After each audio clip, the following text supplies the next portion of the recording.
Nous allons maintenant voir une des principales utilisations des espaces et des zones, qui est le légendage de ces espaces. Donc le légendage de ces espaces, c'est tout simplement le remplissage par couleur des espaces et des zones en fonction de paramètres qui sont enseignés. Donc nous allons pouvoir changer ici la couleur de remplissage de ces espaces en fonction de certains paramètres. Donc pour ça, on va dire à Revit de choisir des couleurs pour les espaces et les zones. Pour ça, dans les propriétés, ici, vous avez, de votre vue, choix des couleurs. Donc le choix des couleurs, ici sur aucun, bien sûr. Vous allez cliquer dessus, donc vous allez voir une modification du choix des couleurs. Ici, vous allez avoir à gauche, choix, donc espace, pièce ou zone HVAC. Donc c'est les trois les trois catégories sur lesquelles on peut créer une légende de couleurs. On va commencer par exemple sur les espaces. Vous allez toujours avoir aucun et schéma 1. Donc schéma 1 par exemple ici, c'est un choix de couleur qui vient s'appliquer sur des noms, sur le paramètre nom de l'espace. C'est-à-dire qu'il va créer par valeur, donc c'est-à-dire par valeur de nom, un remplissage. Donc ici je vais retrouver tous mes noms d'espace. Automatiquement il va choisir une couleur et il va me prendre le motif de remplissage uni de base. Je peux avoir un aperçu de comment va être renseigné mon plan, donc comment il va être modifié, comment vont être remplis mes espaces. Et ici à droite, en cours d'utilisation, c'est tout simplement si ce paramètre-là va être utilisé ou pas dans ma vue actuelle.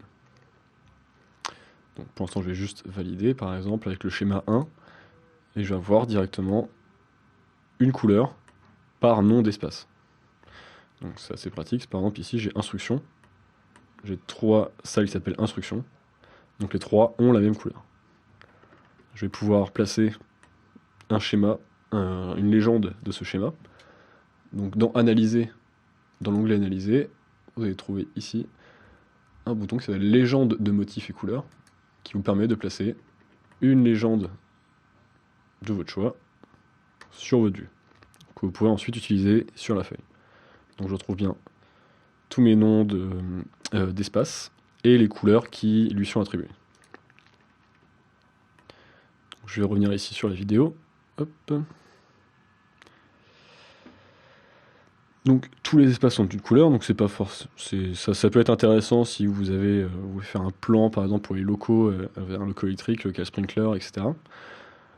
Ici sur les espaces, on peut faire aussi un autre type de paramètres. Donc je vais modifier le schéma des choix des couleurs. Je vais le dupliquer pour conserver celui-ci. Et je vais créer une légende des espaces en fonction de la surface. Ok. Donc bien sûr, légende de surface. C'est un paramètre que je vais appliquer donc sur la surface des pièces. Voilà. On va me dire que forcément les couleurs, les paramètres vont être modifiés, donc je vais perdre mes choix de couleurs. Ok, pas de problème. Et ici, donc je ne vais pas utiliser par valeur, la fonction par valeur, parce que je ne veux pas mettre une couleur en fonction de chaque surface qu'il y a sur le plan. Ça n'a aucun sens. Je vais faire par plage. Et donc par plage ici, je vais avoir des plages, donc des valeurs qui vont aller de 0, donc au moins à 20 mètres carrés.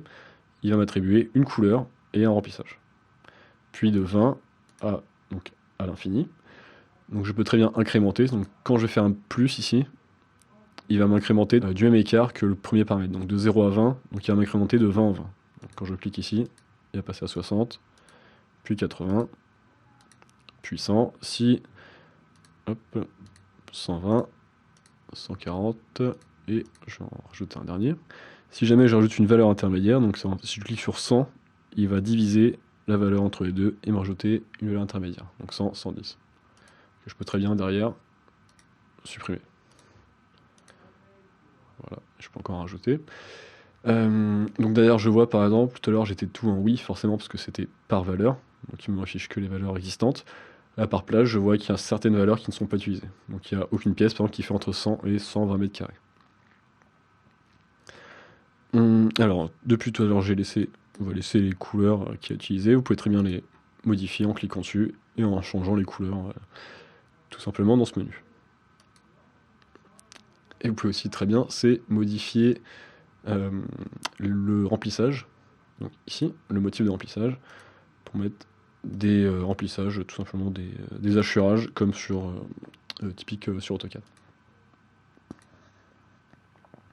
Ici, je vais plutôt prendre le choix de tout laisser en uni. Voilà. Ok.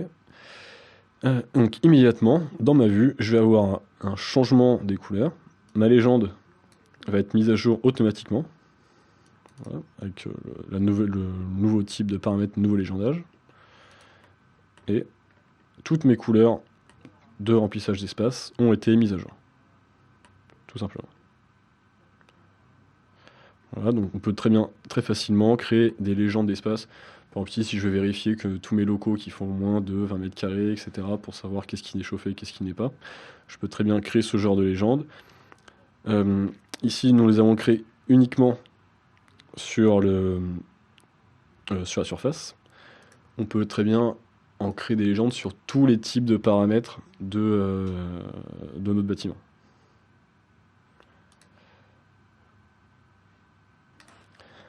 Bien sûr, donc je peux créer d'autres légendes sur d'autres paramètres de mon bâtiment, de mon espace.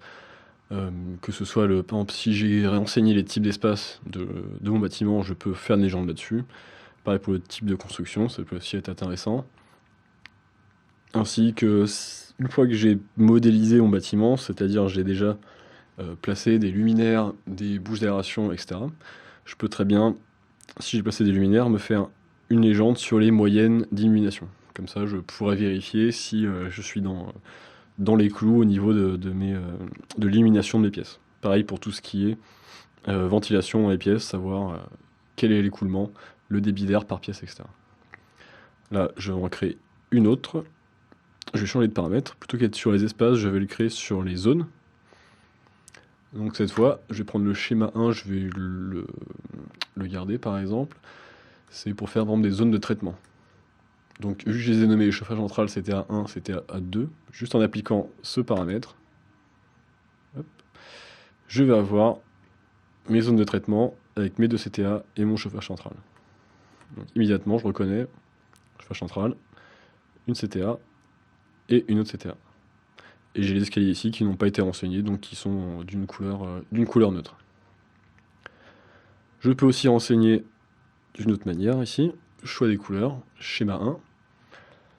Si j'ai changé les paramètres, par exemple, de point de consigne du chauffage, j'ai mis 3 paramètres différents. Donc ça va être la légende de chauffage. Pareil, par valeur. Ok, voilà. Et donc, je vais avoir aussi 3 couleurs différentes. Donc, la légende, par contre, va changer et va montrer les températures de point de consigne de chauffage. Tout simplement, parce que c'est c'est le paramètre sur lequel on vise ici pour créer ce plan de légende de zone. On peut bien sûr aussi créer d'autres paramètres. Par exemple, pour l'électricité, on pourra créer des plans de zoning, par exemple pour les zones SSI, etc., en choisissant des espaces et en créant un paramètre où on pourra renseigner le nom de ces zones-là. On le verra ça dans la partie électricité.